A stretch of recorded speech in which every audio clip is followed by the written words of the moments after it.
South India shopping mall లో block buster ఆషాఢం number 1 kilo sale.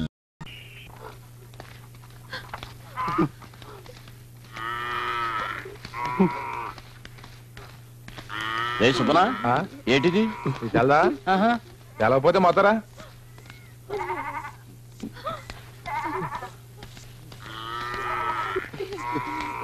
ఒరే అంకనా ఏమైంది? నువ్వు ఊళ్ళో లేవా? మన నారాయణ కొడుకుని ఆ కాకినాడ కనకమ్మ లేపుపోయింది. దానికి ఆ బసవపన్నమేమో వాతాసట. అందుకే పరశురామయ్య గారిని కలవడానికి వెళ్తున్నాం. పరశురామయ్య బసవపన్నమా దెబ్బలాడుకుంటే 2 కోడి పుంజులు బరిలో దెబ్బలాడుకున్నట్టే.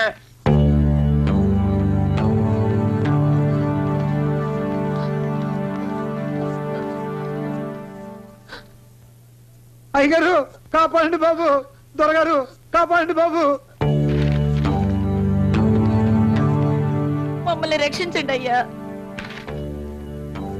మా కుటుంబాన్ని కాపాడండి బాబు. మిమ్మల్ని కాపాడడానికి నేను అక్కడికి రావాలా? నువ్వే రారా ఇక్కడికి. గేటు మూయకుండా వస్తావేరా? గొళ్ళెం పెట్టి వస్తున్నావు, తిరిగి వెళ్ళవా? తీసుంచరా తొత్తు కొడక. అయ్యా కాకినాడ కనుక నా కొడుకుని లేపుకుపోయింది బాబు. లేపుకుపోతే నన్నేం చేయమంటావు? పోయి పోలీసులకు చెప్పుకో. చెప్పాం బాబు, కానీ వాళ్ళు భయపడుతున్నారండి. ఎవరికి? అడుసుమిల్లి బసవపూర్ణమ్మకి. ఆవిడ వాళ్ళకి అండగా ఉంది బాబు, అందుకే మీ దగ్గరికి వచ్చాం. లాయరు ఇక్కడే ఉన్నానండి. ఉన్నావు కాబట్టి పిలుస్తున్నాను. మన వాళ్ళకి ఫోన్ చేయి. ఈ గొడవలో మీరు తరదొచ్చినంత మంచిది కాదు సార్. ఆడవాసన మీకు పడదుగా. ఆడవాళ్ళకి సంబంధించిన వ్యవహారాల్లో పరశురామయ్య గారు జోక్యం చేసుకుని మీకు తెలుసు కదా. ఎందుకు వచ్చారు మీరు ఇక్కడ? లాయర్, నా ఇంటి గడప తొక్కి బసవ పున్నమ్మని ఎవడు తిట్టినా పురాణంలా వింటాను. దాన్ని దెబ్బతీయమని ఎవరడిగినా కురుక్షేత్రం చేసి తీరుతాను. రే ఫోన్ తీసురా. ఎప్పటి నుంచి ఆక్షన్స్? ఇంకో 2 నెలలు ఉన్నాయి. బలరాముడు, ఏంటి నాన్నగారు? నువ్వు వెంటనే బయలుదేరి రావాలి. అలాగే నాన్నగారు. జితేంద్రియం బుద్ధిమతాం వరిష్టం వాతాత్మజం వానరయుధ ముఖ్యం శ్రీరామదూతం శిర్జానం. గంట కొట్టి నే దేవుణ్ణి పిలుస్తుంటే అక్కడ గంట కొట్టి నన్ను పిలిచేదేవర్రా? పని పట్టలేని మెధవా. నేనేం చేస్తున్నాను రా బుజ్జి? దేవుడికి నైవేద్యం పెడుతున్నాను రా బుజ్జి. ఫోన్ మోగుతోంది కదరా బుజ్జి. క్యారేజ్ అక్కడ పెట్టి ఫోన్ ఎత్తరా దద్దమ్మా. హలో, ఇప్పుడు మనం ఎక్కడున్నాం? వాతాత్మజం వానరయుధ ముఖ్యం శ్రీరామదూతం. నిన్ను రే నరసింహం ఫోన్ చూడరా. పొద్దున్నే ఏదో నా కొడుకు చేశాడు. రైట్ పెట్టు. హలో, మిమ్మల్ని పుట్టించిన ఏదో నా కొడుకుని. అమ్మో నాన్న. అనే నాన్నగారా? నాన్న రామకృష్ణ నేను పిలవమంటాను నాన్నగారు. అక్కర్లేదు, వాడిని తీసుకుని వెంటనే ఇక్కడికి రా. అలాగే నాన్నగారు. అయిపోయావు, నా పని క్లోజ్. ఎలా రాస్కేల్, మా నాన్నగారు గొంతు గుర్తుపట్టలేదా నువ్వు? లేదండి. నిన్ను గొంతు నొప్పిగా నీకు గుర్తు రాదురా నిన్ను. హలో, లా కాలేజీ హాస్టలేనా? అవునండి. కృష్ణమోహన్ పిలు. లైన్లో ఉండండి, పిలుస్తాను.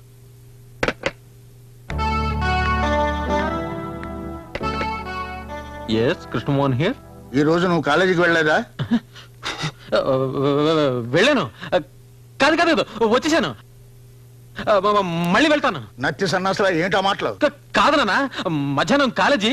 రే కుంటి సాకులు చెప్పకు, వెంటనే బయలుదేరి ఇంటికి రా.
పెద్దోళ్ళంతా ఒకేసారి ఈ పేదల గూడానికి వచ్చారు. ఓహో అలాగా, ఇది పేదల గూడెమా? ఏమయ్యా ఏమయ్యా నారాయణ, బసవ పున్నమ్మ గుండాలని చెప్పావు. పాపం వీళ్ళంతా పేదోళ్ళు అంటున్నారు. వెళ్ళి నీ కొడుకుని తెచ్చుకో. అదంత సులభం కాదండి. అతన్ని ఎలా తీసుకెళ్లాలో మాకు బాగా తెలుసు. తీసుకెళ్ళలేకపోతే తన్ని తీసుకెళ్తాం. ఇది చేపలు పట్టే చెయ్యి, ఇది మిషన్ తిప్పే చెయ్యిరా.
ఎవడ్రా నా మొగుడిని తీసుకెళ్లాలని వచ్చింది? ఆడదాని అనుభవం తెలియని మీరంతా మగాళ్ళ. మీలో మగతనమే ఉంటే నా వంట మీద చెయ్యండి చూద్దాం.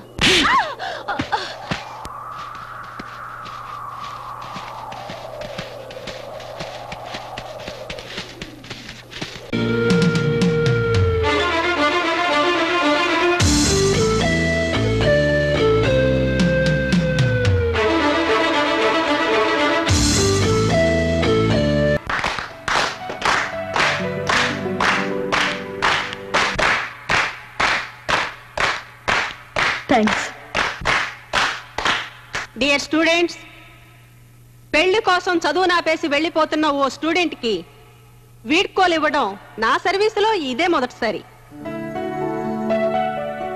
ఇంకో విషయం ఏమిటంటే, హోమ్ మినిస్టర్ గారే మన జానకి భర్తగా రావటం నాకు చాలా ఆనందంగా ఉంది. జానకిని మనసారా దీవిస్తూ వీడ్కోలు చెప్తున్నాను.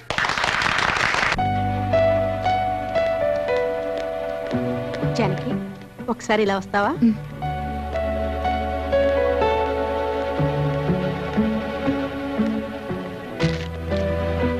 ఇది నా ట్రాన్స్ఫర్ రిక్విజిషన్ లెటర్. ఇది మీ ఆయనకిచ్చి ఈ కేసు రికమెండ్ చేయాలి. నేనా? అవును. మంత్రి గారి భారీగా నువ్వు అడిగితే ఆయన నీ మాట కాదనరు. నేను వార్త చెప్పి చూస్తాను, తర్వాత మీ అదృష్టం.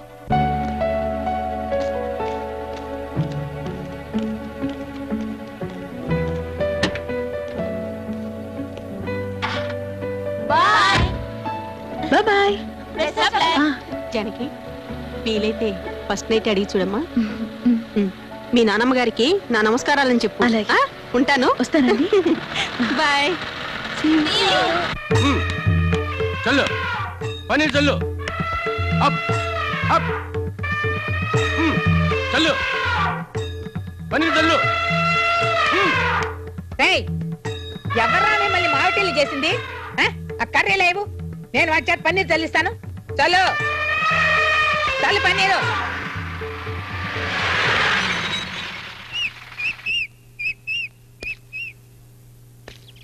పన్నీర్ చల్లు. ఎవర్రా మిమ్మల్ని ఏనుగులు తమ్మంది? నేనేరా, నా మనవరాలి పెళ్లికి పన్నీర్ చల్లించడానికి తెప్పించాను.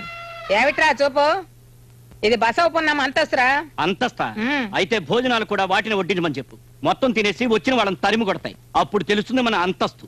పోరా పిచ్చి సన్నాసి. ఏయ్ చల్లు పన్నీరు, చల్లు పన్నీరు.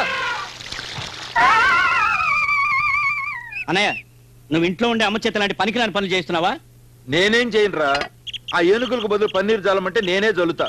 వద్దులే, ఇక్కడే కూర్చొని కండలు పెంచుకో. ఒరే భద్రం, చచ్చిపోయిన నాన్నే అమ్మను సరి చేయలేక చచ్చిపోయాడు, ఇక ఆమెకు పుట్టిన మనమెంతరా? మీరేం కంగారు పడకండ్రా, ఆ ఏనుగులు తెచ్చేటప్పుడు వాటి చెవిలో కిలో దూది పెట్టించా. అందుకే అమ్మ ఎంత అరిచినా వాటికి వినపట్లేదు. బ్రహ్మాండంగా ఉంది. ఏనుగు చెవుల్లో కాదురా, మీ అమ్మ చెవుల్లో పెట్టండి దూది సన్నాసులారా. జానకి పెళ్లికి ఏనుగులు మందుగుండు సామానే కాదురా, వారం రోజులు సంతర్పణ చేస్తాను. ఈ దశాబ్దంలోనే కాదు, ఈ శతాబ్దంలోనే ఈ జిల్లాలో మరెక్కడ ఇటువంటి పెళ్లి జరగలేదని జనం విడ్డూరంగా చెప్పుకునేలా చేస్తాను.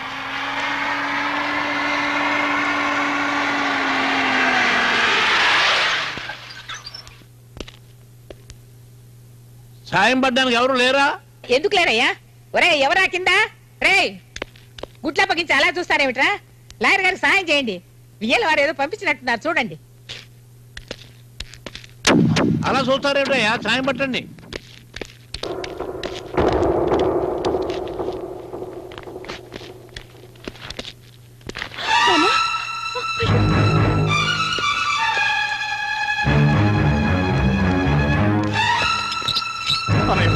ఏమైందన్నయ్య? చెప్పన్నయ్యా. నాన్న మాట్లాడు నాన్న.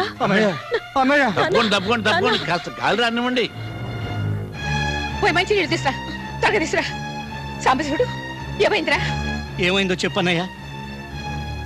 లాయర్ గారు ఏమైంది? బెల్లం కొట్టిన ఇలా మాట్లాడమే, చెప్పు. ఏం జరిగిందో చెప్పండి. ఎలా చెప్పమంటారండి? నోరు తెచ్చి చెప్పు. ఈ పెళ్లి ఆగిపోయింది.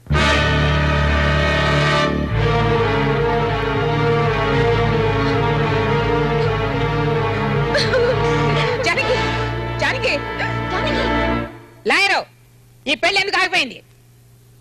మంత్రి గారిని భయపెట్టి ఈ పెళ్లి ఆపేశారు. ఈ ఊళ్ళో బసవపున్నమ్మ మనవరాలి పెళ్లి ఆపేంత ధైర్యం ఎవరికుంది? చెప్పవయ్యా చెప్పు. నా కాళ్ళ పట్టుకున్నారు ఏమిటండి? ధైర్యం ఉంటే ఆ పరసరామ కాళ్ళ పట్టుకోండి. ఈ పెళ్లి ఆపింది అతనే. ఈ పెళ్లే జరిగితే పరశురామయ్య గారు మంత్రి గారికి ఇస్తానన్న మద్దతు ఉపసంహరించుకుంటానన్నారు. అందుకు మంత్రి గారు భయపడిపోయి ఈ సంబంధం వద్దన్నారు.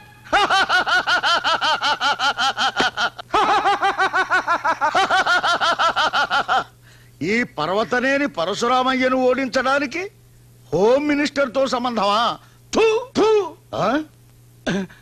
ఈ పగ ఇప్పటితో చల్లారదు.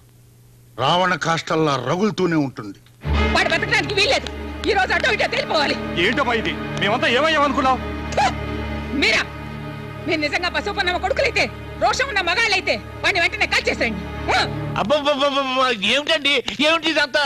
ఎలా నా ఆస్తి తప్పైనా పర్వాలేదు, కోర్టులకి కేసులకి నేను భయపడ్ను. ఇంత పని చేసిన వాడి ప్రాణాలతో ఉంటాను వీల్లేదు. మీకు ఏమైనా పిచ్చి పట్టిందా? అవును, పిచ్చే పట్టింది. పిచ్చి ముదిరే పరశురామయ్యని చంపేశానని కోర్టులో చెప్పుకో. ఏమిటయ్యా అలా చూస్తారు? వీళ్ళ తుపాకు లాక్కోండి. పోండియా. రేయ్, నా దగ్గరికి ఎవరన్నా వచ్చారంటే చంపేస్తాను. దగ్గరికి రావద్దు, కాల్ చేస్తాను.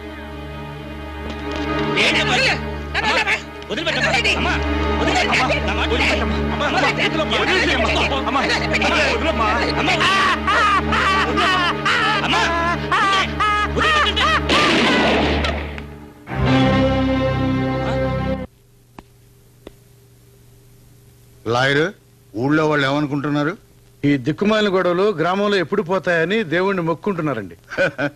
ఆ బసవ పున్నమ్మ కన్ను మూసేదాకా ఈ ఊరి జనానికి నిద్ర రానివ్వను. సార్, మీ రెండు కుటుంబాల మధ్య గొడవ జరిగి 20 ఏళ్ళైంది.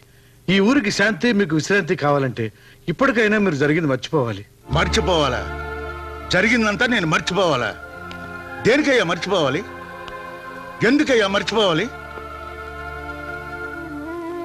నా లక్ష్మి, నా ఇంటి మహాలక్ష్మి నా కళ్ళ ముందే చంపబడిందే, ఈ చేతుల్లోనే ప్రాణాలు విడిచిందే, దాన్ని నేను మర్చిపోవాలా? నువ్వు ఇప్పుడు అన్నావే ఊరి జనానికి శాంతి కావాలని. ఈ ఊళ్ళో ఎవరికి లేదయ్యా శాంతి, అందరికీ ఉంది. ఒక నా కుటుంబానికి తప్ప. నాకు 4 కొడుకులున్నా ఎవరికి ఎందుకు పెళ్లిళ్ళు కాలేదు. ఈ ఇంటి గడపకి పచ్చడి తోరణాలు కట్టి ఎన్నాళ్ళయింది. ఇక్కడ పెళ్లిళ్ళు లేవు, సేమంతాలు లేవు, కాన్పులు లేవు, నామకరణాలు లేవు, అన్న ప్రాసనలు లేవు. దేశమంతా ఒక రకమైన కరువు అయితే నా ఇంట్లో శుభకార్యాల కరువు. ఇదంతా ఎవరి వల్ల? ఆ బసవపున్నమ్మ వల్ల. ఆ సంగతి పరశురామయ్య ఎన్నటికీ మర్చిపోడు. కానీ మీరు కూడా ఆవిడ భర్తను హత్య చేశారుగా.